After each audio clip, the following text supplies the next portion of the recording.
Proyek kereta cepat Jakarta-Bandung WUS yang konsep awalnya kerjasama bisnis to bisnis murni. Konsep ini indah di atas kertas. Resiko pembiayaan ditanggung penuh konsorsium swasta. Namun kita coba lihat kenyataan di lapangan. Konsep B2B itu telah runtuh. Proyek ini akhirnya menyedot anggaran pendapatan dan belanja negara APBN dan membebani kita semua. Ini bukan sekedar masalah pembengkakan biaya. Ini adalah isu pengkhianatan terhadap prinsip-prinsip keuangan publik dan hukum negara. Mari kita bedah tuntas bagaimana transfer resiko ini bisa terjadi. Dengan saya Indra Septiana, selamat datang di Denyut Semesta.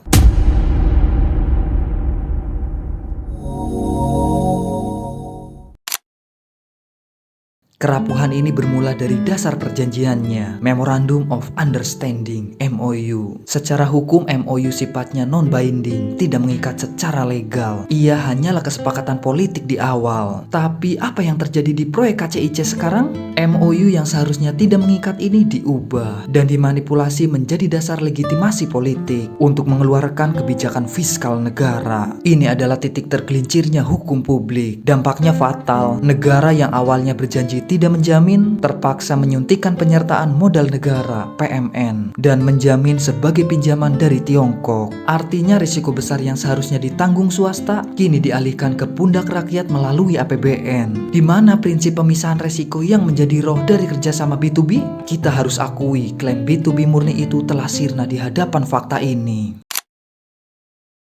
Yang lebih serius, struktur pembiayaan ini bertentangan langsung dengan 3 pilar Undang-Undang Keuangan Negara kita. Undang-Undang Nomor 17 Tahun 2003 tentang Keuangan Negara, Undang-Undang Nomor 19 Tahun 2003 tentang BUMN, dan Undang-Undang Nomor 1 Tahun 2004 tentang Perbendaharaan Negara. Ketiganya menegaskan setiap pengeluaran APBN harus berdasarkan hukum yang jelas dan akuntabilitas publik. Lalu bagaimana kita melihat penyaluran PMN ke PT KAI sebagai anggota konsorsium KCIC yang tujuannya justru untuk menambal pembengkakan biaya? Ini jelas-jelas seharusnya menjadi tanggung jawab konsorsium swasta. Ditambah lagi peraturan Menteri Keuangan Nomor 89 Tahun 2023 yang seolah mengesahkan langkah ini, menjadikan negara sebagai penjamin de facto proyek yang bermasalah ini. Ini adalah kegagalan fatal dalam menjaga prinsip kehati-hatian fiskal.